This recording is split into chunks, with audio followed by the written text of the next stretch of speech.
Welcome to 1 TV news.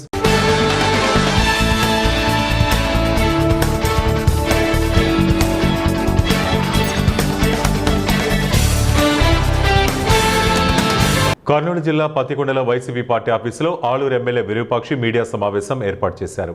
ఈ సందర్భంగా ఆయన మాట్లాడుతూ కూటమి ప్రభుత్వానికి ఛాలెంజ్ చేశారు. ఆంధ్ర రాష్ట్రంలో ఒక్క మహిళకైనా సొంత ఇంటి కల నెరవేర్చేందుకు సెంటు భూమి కేటాయించారా అని ప్రశ్నించారు. మహిళలకు కూటమి ప్రభుత్వం ఒక్కిళ్లైనా కట్టించామని నిరూపిస్తారా అంటూ కూటమి ప్రభుత్వాన్ని ప్రశ్నించారు. అదేవిధంగా 3,50,000 కోట్లు అప్పులు తెచ్చి ఆంధ్ర రాష్ట్రాన్ని అప్పుల్లో నెట్టేశారన్నారు. అప్పు తెచ్చిన డబ్బులతో ఏం చేశారని ప్రశ్నిస్తే కేసులు పెడుతూ వేధిస్తున్నారన్నారు. ఎక్కడుంది పోదాం రాడు, మీరు పోదాం రాడు ఆస్పత్రి సోషల్ మీడియాలో దాదాపుగా వాటి గురించి మీరు మీడియా మిత్రులు కూడా చెప్తారు. అదే చెప్తున్నాను కదా, మీరు ఏ గ్రామం నా ఆలూరు కాన్స్టిట్యూన్స్ లో ఏ గ్రామానికి పోదామని మీకు చూపిస్తారు రోడ్లో. ఇటు నుంచి పోదాం లాస్ట్ ఎట్లా మనం మాది కోడములతో నుంచి మంది మాచాపుతో నుంచి మా గ్రామంలో మొత్తం నేనే నా వెహికల్ పెడతాను. మీరు చూడండి, మీరు ఎక్కడ ఏ గ్రామంలో ఒక్క ఎన్ఆర్జీఎస్ వచ్చిన ఫండ్స్, ఎందుకంటే అది మన ఆంధ్రాకి ఒకటి కాదు, టోటల్ సెంట్రల్, టోటల్ ఇండియా లెవెల్లో వస్తుంది ఎన్ఆర్జీఎస్ ఫండ్. అది వస్తుంది, అది వచ్చింది, అది సీసీ రోడ్లు ఉన్నాయి.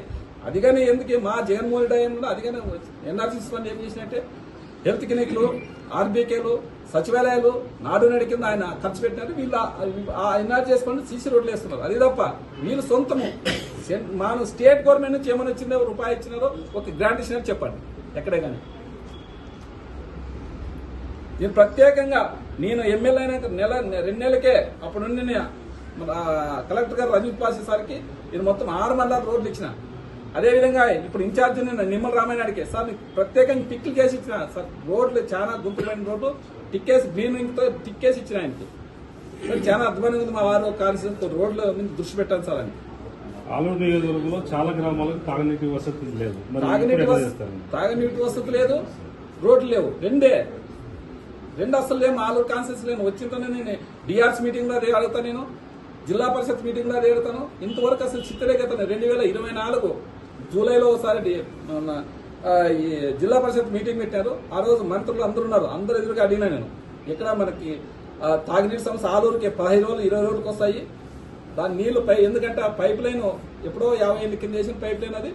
ఆ పైప్ లైన్ కి మరమ్మతులు చేయాలనే విధంగా చెప్పితే అప్పుడు నేను రంజిత్ బాషా కలెక్టర్ గారు ఎన్నికనే నేను చెప్పింది మరుసటి ఎస్సీ గారిని పంపించినారు. ఎస్సీ గారిని పంపించి దాన్ని మొత్తం అంత సర్వే చేసినాడు, అంత ఎస్టిమేషన్ వేసి పంపించినారు. దానికి ఎవరు ఇలా ప్రభుత్వం ఇవ్వాలి, నిధులు వాళ్ళు ఏం చేస్తారు, ఆఫీసర్లు ఏం చేస్తారు, వాళ్ళు ఏవైతే తీసుకున్నారు అక్కడ. ఎందుకంటే ఎస్ఎస్ ట్యాంకులు ఉన్నాయి లేదా మన చింతకుంట దగ్గర, బాబు దగ్గర, అవి చిన్నవైపోయినాయి. అప్పుడు జనాభా ప్రకారం ఎప్పుడో దాదాపుగా 40 ఏళ్ళ కింద పెట్టిన ఆ జనాభా ప్రకారం వాళ్ళ లెక్కల ప్రకారం ఎస్ఎస్ ట్యాంకులు కట్టినారు. ఇప్పుడు జనాభా పెరిగిపోయింది కదా, పెరిగిపోయింది కాబట్టి ఆ జనాభా ప్రకారం ఆ జనం ఎక్కడైతే అక్కడ ఎక్స్చేంజ్ చేయాల. అక్కడ స్థలంగానే ఉంది. నేను చెప్పినాను, పోయి చూసేసినారు. ఇంతవరకు చిత్తలే గెట్టలేదు. గజ్జల దగ్గర అంతే, అక్కడ ఒక్కటే. ఇప్పుడు నీళ్లు బంద్ అయితే అయినాయి, ఎల్ఎల్సీకి నీళ్లు బంద్ 1 నెల మాత్రమే ఉంటాయి నీళ్ళు. చిన్నది ఎస్ఎస్ ట్యాంక్ అయిపోతాయి నీళ్లు. కెనాల్ పక్కలో ఉంది, అది కానీ చెప్పినాను. ఆ సమితి గారు కానీ ఎస్ఎస్ ట్యాంక్ కట్ట అక్కడ నీళ్ళు లేవు. ఎస్ఎస్ ట్యాంక్ కట్టాలంటే అక్కడ చెప్పినాను. ఎక్కడ అసలు వీళ్ళు ఎక్కడ పట్టించుకునేది లేదు. మన నగడం రిజర్వర్ అయితే దానికి బిల్లు ఇస్తే నగడం రిజర్వర్ అయిపోతుంది. దానికి దాదాపు 20 కోట్ల బిల్లులు పెండింగ్ ఉన్నాయి. దానికి ఇంతవరకు స్థితిరాయి జరగలేదు. ఎక్కడ ఇచ్చింది, ఎక్కడ డెవలప్మెంట్ చేసినారు, డెవలప్మెంట్ చేసినారు వాళ్ళు అనుకుంటే వాళ్ళు అంతే. ఇప్పుడు వాళ్ళు చంద్రబాబు నాయుడు డబ్బా కొట్టుకుంటారు, వాళ్ళు అంతే కొట్టుకుంటారు. మనమేం వాళ్ళు చేసే కాదు. వాళ్ళు చంద్రబాబు నాయుడు డబ్బా, మనం ఏం చేస్తాం వాళ్ళు ఉన్నది లేనట్లే లేదు చూపిస్తారు. గ్రాఫిక్ అంతా బాహుబలి చేసేస్తాడు. గ్రాఫిక్ సెట్టింగ్ చేస్తారు అంతే. మామూలు వాళ్ళు కూటి ప్రభుత్వం అదే, వాళ్ళు చంద్రబాబు వాళ్ళ నాయకుడు అట్లా చేస్తారు. మా నాయకుడు అట్లా చేయరు. చేసింది చెప్పుకోలేకపోయినాం. ఎన్ని పనులు చేసినారు ఇప్పుడు తెలుస్తుంది. ఆయన ప్రెస్ మీట్ పెట్టి చెప్తుంటే మాకు ఇప్పుడు తెలుస్తుంది ఎన్ని పనులు చేసినాడా, ఇన్ని చేసినాడా అని. 17 మెడికల్ క్యారేజ్ తెచ్చింది అసలు ఎవరికి తెలియదు. అది చెప్పుకోలే ఎవరికి. దానిగాని నేను తెచ్చినానని చెప్తాడు ఆయన. మళ్ళీ ఎంత అబద్ధాలు అవుతుండే. వాళ్ళు ఏం చేసేది ప్రతి ఒక్కటి మేమే చేసినామంటారు. ఏం చేస్తే ఇప్పుడు ఆదాని గ్రూప్ ఎప్పుడు 2023లోనే గూగుల్ తెచ్చిపెట్టినారు. దానికని మేమని క్రెడిట్ కొట్టాము. వాళ్ళు ఏమంటే పబ్లిక్ ఆయన ఆదాని వచ్చి ఆ గ్రూప్ వచ్చి ఆయన వచ్చి చెప్పిన దానికి తేలిపోయారు. ఎక్కడ ఉంది క్రెడిట్ స్టోరీ అని అంతా మొత్తం మేము చేసినామని క్రెడిట్ స్టోరీ ఒక్కటిగానే కొత్త పని ఒక్కటి చేయలే. ఏం అసలు తిరుపతి జిల్లా పాకాల మండలం కావలివారిపల్లి పంచాయతీలో చంద్రగిరి ఎమ్మెల్యే పులివర్తి నాని పర్యటించారు. స్థానిక మహిళలు నాయకులతో కలిసి ఘన స్వాగతం పలికారు.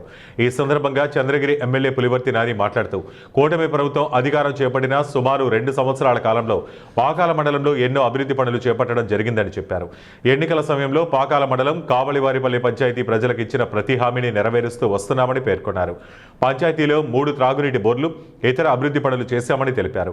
గ్రామ సర్పంచ్ను, వార్డు మెంబర్లను ఘనంగా సన్మానించారు. పంచాయతీలోని ప్రజలకు ప్రభుత్వ సంక్షేమాలు అందుతున్న తీరును అడిగి తెలుసుకుని గ్రామంలో సమస్యలను తెలుసుకున్నారు. స్థానిక నాయకుల సమక్షంలో వారి చేతుల మీదుగా పెన్షన్లు పంపిణీ చేశారు. గత సర్పంచ్ ఎలక్షన్ లో కూడా అంత పోటీలో కూడా మనం సర్పంచ్ చేస్తున్నాం. అంటే ఈ ఊరు తెలుగుదేశం పార్టీకి పంచికొట్టనేది ఒక నిదర్శనం.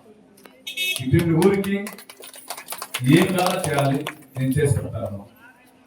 మేము ఈరోజు ఏదో ఎలక్షన్ ఉందని రావడం అందరికీ యాక్చువల్లీ పెన్షన్లు ఇవ్వాలి.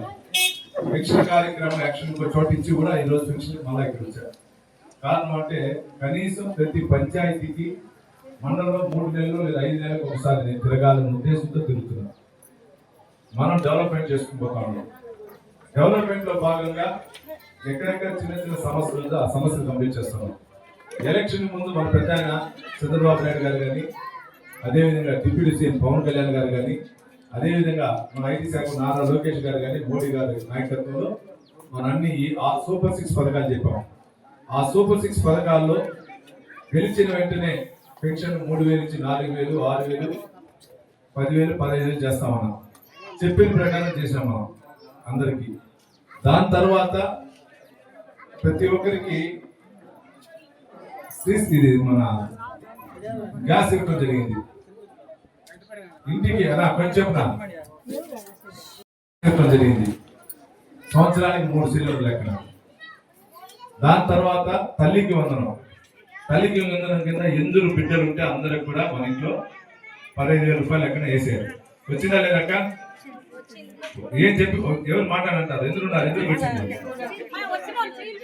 ఉందమ్మా సాయమ్మా. తల్లి ఎందుకున్నారు మన ఇంట్లో బిడ్డలో? ఇద్దరు వచ్చింది 30,000. నువ్వు మా పాపకు వచ్చింది 15,000. ఎందుకంటే చెప్పిన ప్రకారం అర్హులైన వాళ్ళందరూ కూడా ఇస్తాము. దాని తర్వాత అన్నదాత సుఖీభవ.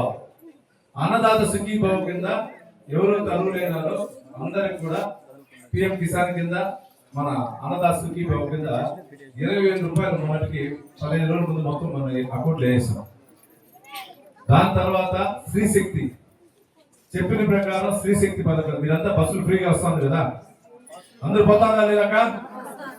మీరు పోయే వాళ్ళు ఏం మాట్లాడుతూ ఉండదు. ఆకలి టైం అయిందేమో, నా తిప్పుకుంటా ఉన్నారేమో. ఇప్పుడు స్త్రీశక్తి పథకం వల్ల మన అమ్మా నాయనలో లేదా కూతురు దగ్గరకు అన్నదమ్ములకు పోతున్నామా లేదా? ముఖ్యంగా గుళ్ళకి ఎక్కువ పోతా ఉన్నాం. గుళ్ళకి పండగ వస్తే గుళ్ళకి పోతా ఉన్నాం. అంటే ఈ నుంచి తిరుపతికి పోవాలంటే ఒక మనిషికి అప్ అండ్ డౌన్ 100 రూపాయలు అవుతుంది. 100 రూపాయలు మిగిలింది. లేదా పాకాల సందర్కి పోవాలంటే 50 రూపాయలు అవుతుంది. 50 రూపాయలు మిగిలింది. లేదు పెన్ను సందర్కి పోవాలంటే 50 రూపాయలు అవుతుంది. అది మిగిలింది. లేదు ఏదో వేరే ఆడికైనా పోవాలంటే మిగిలింది. అంటే కుప్పం నుంచి మన బాడు ఇచ్చాపురం అక్కడ వరకు జ్యోతిన కొంచెం తిరుచానూరు పద్మావత వారి గుడికి పోవచ్చు, పక్కన తలపన గుడికి పోవచ్చు, పాకాల సుబ్రహ్మణ్య స్వామి గుడికి పోవచ్చు, శ్రీశైలం గుడికి పోవచ్చు, కనకదుర్గం గుడికి పోవచ్చు, పక్కన ఉన్న అన్నవరం పోవచ్చు, సింహాచలం గుడికి పోవచ్చు. అంటే అన్ని గుడికి పోవచ్చు మనం. దానికి చంద్రబాబు నాయుడు గారు ఎందుకంటే మన మహాతల్లి స్త్రీశక్తి ఏదైతే డ్వాక్రా సంఘంలో మిమ్మల్ని మహారాణం చేసినాడో చంద్రబాబు నాయుడు గారు ఈ రోజు మీ కాలపైన మీరు నిలబడ్డారు. అదే విధంగా ఎక్కడికైనా పోవాలంటే ఇంట్లో మీ ఇంట్లో హస్బెండ్నో అంటే ఇంటి ఆయనో కొడుకునో లేదా అల్లుడిని అడగాల్సిన వల్ల మీరు బస్ ఎక్కితే నేరుగా గుడి దర్శనం చేసుకుని రావచ్చు ఉద్దేశంతో ఈరోజు స్త్రీశక్తి పథకం పెట్టారు. దానికి కూడా గత ఉన్నటువంటి వైసీపీ నాయకులు ఎక్కడ ఇదంతా జరగదన్నాడు. కానీ ఈరోజు రాష్ట్రంలో లోటు బడ్జెట్ ఉన్న స్త్రీశక్తి పథకం వల్ల మనం లాక్స్ అయినా ఆర్టీసీ బస్సులు మనం పోతున్నాం. ఇది గుర్తుంచుకోవాలి. జయశంకర్ భూపాలపల్లి జిల్లాలోని ప్రైవేట్ స్కూల్ వద్ద ఫీజు వివాదం ఉద్రిక్తతకు దారితీసింది. ఫీజు బాకీ ఉందని చెబుతూ యూకేజీ చదువుతున్న చిన్నారిని స్కూల్లోకి అనుమతించలేదని తల్లిదండ్రులు ఆరోపిస్తున్నారు. దీంతో వారు స్కూల్ ఆవరణంలోని నిరసనకు దిగారు. భూపాలపల్లి పట్టణంలోని సెయింట్ పీటర్ స్కూల్లో చదువుతున్న యూకేజీ విద్యార్థిని ఫీజు పూర్తిగా చెల్లించలేదనే కారణంతో స్కూల్ సిబ్బంది చిన్నారెడ్డి వ్యాన్ ఎక్కనీయకుండా స్కూల్లోకి కూడా అనుమతించలేదని కుటుంబ సభ్యులు చెబుతున్నారు. స్కూల్ యాజమాన్య వ్యవహారానికి నిరసనగా తల్లిదండ్రులు స్కూలు ప్రాంగణంలో కూర్చొని పుస్తకాలు చదువుతూ వినూత్నంగా ఆందోళన చేపట్టారు. చిన్నారిపై ఇలాంటి చర్యలు సరైంది కాదని, మానవత్వంతో వ్యవహరించాలని డిమాండ్ చేశారు. ఇప్పటికే 2 విడతల ఫీజు చెల్లించినప్పటికీ మిగిలిన మొత్తాన్ని వెంటనే చెల్లించాలని ఒత్తిడి తెస్తున్నారని వారు పేర్కొన్నారు. ఈ పరిస్థితి చిన్నారి చదువుపై ప్రతికాల ప్రభావం చూపుతుందని ఆవేదన వ్యక్తం చేశారు. కూలీ పనులు చేసుకుంటూ కొంత మొత్తాన్ని చెల్లించడం జరిగిందని, అయితే మిగిలిన మొత్తాన్ని తక్షణమే చెల్లించాలని ఇబ్బందులు పెడుతున్నారని చిన్నారి తండ్రి రాజేష్ ఆవేదన వ్యక్తం చేస్తున్నాడు. మాది కాకతీయ కాలనీ. నేను కూలి పనులు చేసుకుంటుంటా. మా పాప సెయింట్ పీటర్ స్కూల్లో యూకేజీ అవుతుంది. ఆల్రెడీ 2 సెమ్లో ఫీజు కట్టిన ఇలా స్కూల్లో. ఇంకో సెమ్ కట్టలే అని చెప్పి మా పాపను స్కూల్కి రానిస్తలేరు, వ్యాన్ ఎక్కడ ఇస్తలేరు. ఆల్రెడీ సార్ కూడా వారం టైం అడిగినా కూడా టైం ఇస్తలేరు. మొత్తానికి స్కూల్ లోపల కూడా రానిస్తలేరు. పోయినా కూడా వెళ్ళి కొడతాడు. వ్యాన్ ఎక్కిదామని కూడా వ్యాన్ కూడా ఎక్కడ ఇస్తలేరు. బాగా ఇబ్బంది గురి చేస్తున్నారు. ఎన్ని రోజులు వ్యాన్ ఎక్కట్లేదు? అదే కలిపి చెప్పి వారం రోజు నుంచి స్కూల్ వ్యాన్ కూడా ఎక్కడ ఇస్తలేరు. స్కూల్కి పడకుండా వచ్చి కూడా స్కూల్కి తీసుకుంటలేరు, వెళ్ళగొడతారు. ఎందుకంటే స్కూల్ బయటకు కూడా ధర్నా చేస్తున్నాయి. ఈ కంచెలు కొద్దిగా పట్టించుకొని మాకు న్యాయం చేయగలని కోరుకుంటున్నాం. ప్రైవేటు పాఠశాలలకు ధీటుగా మరి ప్రభుత్వ పాఠశాలలు ఉన్నప్పటికీ కూడా మరి ప్రైవేటు పాఠశాలలో చదువుతున్నటువంటి పేద విద్యార్థుల కోసం విద్యా హక్కు చట్టం కల్పించడం జరిగింది. దాంట్లో 25% పేద విద్యార్థులకు ఉచిత విద్య అందించాలని చెప్పేసి అమల్లో ఉన్నప్పటికీ కూడా ఇక్కడ ఉన్నటువంటి అధికారులు, ఇక్కడ ఉన్నటువంటి ప్రైవేట్ పాఠశాల యాజమాన్యం ఆ యొక్క నిబంధనలు అనుసరించినటువంటి పరిస్థితి. మరి కేవలం యూకేజీకే మరి 21,000 ఫీజు ఉంటుందా? మరి ఇది ఎక్కడి వరకు కరెక్ట్ అని చెప్పేసి మేము ప్రభుత్వానికి ఉన్నటువంటి అధికారులను అడుగుతున్నాం. అంతేకాకుండా యూకేజీకి సంబంధించి 22,500 రూపాయలు, అదేవిధంగా అడ్మిషన్ ఫీజు 5,000 రూపాయలు, అదేవిధంగా బుక్స్ ఫీజు 8,000 రూపాయలు, వ్యాన్ ఫీజు 8,000 రూపాయలు, టోటల్ 40,000 రూపాయలు ఈరోజు ఒక తరగతి యూకేజీ చదవాలంటే ఆ పరిస్థితి ఉంది. కాబట్టి ఇప్పటికైనా విద్యాశాఖ అధికారులు ఇలాంటి ధనార్జనే దోపిడిగా పాల్పడుతున్నటువంటి సెయింట్ పీటర్ స్కూల్ యాజమాన్యాన్ని గుర్తింపు రద్దు చేయాలని చెప్పేసి మేము విద్యార్థి సంఘాలుగా డిమాండ్ చేస్తున్నాం. మందమరి పాత బస్టాండ్లో చలివేంద్రాన్ని యాదవ సంఘం రాష్ట్ర నాయకుడు బండి సదానందం యాదవ్ ప్రారంభించారు. ఈ సందర్భంగా ఆయన మాట్లాడుతూ కాకా వెంకటస్వామి జ్ఞాపకార్థంగా మందమరి పాత బస్టాండ్లో చలివేంద్రాన్ని ప్రారంభించడం జరిగిందని తెలిపారు. చెన్నూరు శాసనసభ్యులు రాష్ట్ర మంత్రి వివేక్ వెంకటస్వామి ఆధ్వర్యంలో చెన్నూరు నియోజకవర్గం అభివృద్ధి పదంలో ముందుకు వెళుతుందని, అందులో భాగంగానే స్వర్గీయ కాకా వెంకటస్వామి జ్ఞాపకార్థం చలివేంద్రాన్ని ప్రారంభించడం జరిగిందని తెలిపారు. ఈ కార్యక్రమంలో ఆటో యూనియన్ నాయకులు మొయ్య రాంబాబు, బత్తుల తిరుపతి, నాగుల దుర్గయ్య, తోట నరహరి, రామస్వామి, రామరెడ్డి, తోటరాజు తదితరులు పాల్గొన్నారు. చలివేంద్రం పెట్టుకోవడం జరిగింది. మరి ఇలా మేము చాలా సంతోషంగా హ్యాపీగా ఉన్నాం. ఎందుకంటే ఒక గొప్ప వ్యక్తి ఇవాళ దేశంలోనే, భారతదేశంలోనే ఒక గుర్తింపు పొందినటువంటి గొప్ప వ్యక్తి స్వర్గీయ కాకా వెంకటస్వామి గారు. మరి ఆయన పేరు మీద ఇవాళ మేము చలివేంద్రాన్ని ఓపెన్ చేసి ఇవాళ మేమందరం కూడా ఆయన చేసినటువంటి కార్యక్రమాల్ని, ఆయన చేసినటువంటి మంచి పనుల్ని, ఆయన చేసినటువంటి పేదలకు ఏ సేవలు చేసిండో వాటన్నింటినీ గుర్తు చేసుకొని మరి ఒక మహోన్నతమైనటువంటి వ్యక్తి, ఇవాళ ఒక గొప్ప వ్యక్తి. ఆయన బాటలో ప్రతి ఒక్కరు నడవాలి, ఆయన ఆశయ సాధనలో ప్రతి ఒక్కరు నడవాలి. మరి ఆయనకున్నటువంటి పేదలకు సాయం చేయాలనే ఆలోచన ఏదైతే ఉన్నదో దాన్ని అందరూ కూడా స్ఫూర్తిగా తీసుకోవాలనే ఉద్దేశంతో ఈరోజు ఇక్కడ చలివేంద్రాన్ని ఏర్పాటు చేయడం జరిగింది. కాబట్టి ఇవాళ నుండి ఇక్కడ ఈ రోజులలో 20 రూపాయలు ఇస్తే కానీ వాటర్ బాటిల్ దొరికినటువంటి పరిస్థితి. కాబట్టి పేదలందరూ కూడా ఎవరైనా ప్రతిరోజు ఇక్కడ చల్లని మంచినీళ్ళు దొరుకుతాయి. కాబట్టి ఇక్కడ ఒక మనిషిని ఏర్పాటు చేసి 24 గంటలు ఇక్కడ వాటర్, మినరల్ వాటర్, చల్లటి నీళ్లు కూడా ఇస్తున్నామని చెప్పి ఈ సందర్భంగా తెలియజేసుకుంటూ దీన్ని అందరూ కూడా వినియోగించుకోవాలి.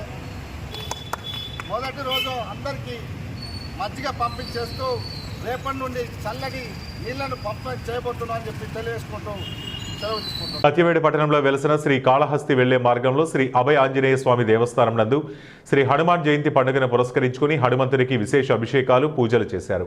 హోమాలు ఉదయం 6 గంటల నుండి ఆలయ నిర్వాహకులు నిర్వహించారు. స్వామివారి దర్శనానంతరం విచ్చేసిన భక్తులకు అన్నప్రసాద కార్యక్రమాన్ని సుమారు 1000 మందికి నిర్వహించారు. సాయంత్రం అభయ ఆంజనేయ స్వామి ఉత్సవ విగ్రహాన్ని సత్యవేడి పట్టణంలోని పురవీధుల్లో ఊరేగింపు, కోలాటాల మధ్య ఉంటుందని నిర్వాహకులు మీడియాకు తెలిపారు.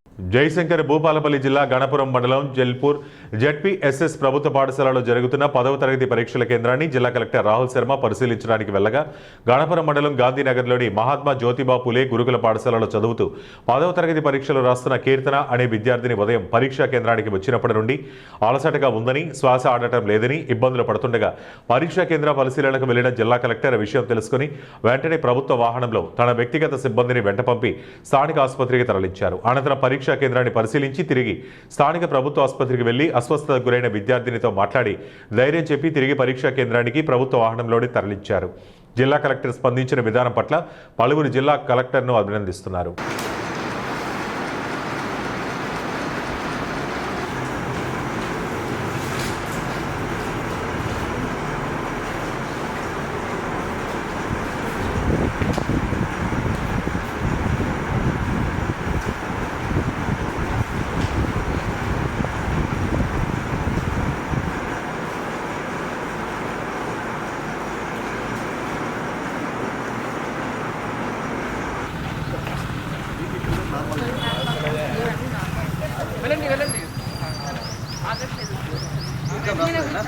ఎగ్జామ్ రాస్తారా? అక్కడైనా ఆరు ఫ్లూయిడ్ కూడా పట్టుకోవచ్చు. కారు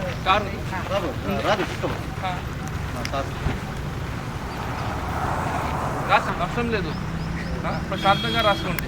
టైం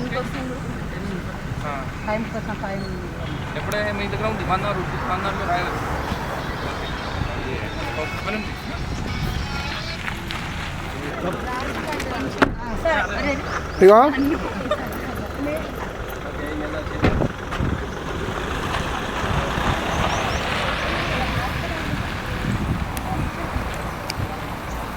ఇవి ఇప్పటివరకు బులెటిన్ అప్డేట్స్. మరిన్ని అప్డేట్స్ కోసం చూస్తూనే ఉండండి 1 టీవీ న్యూస్.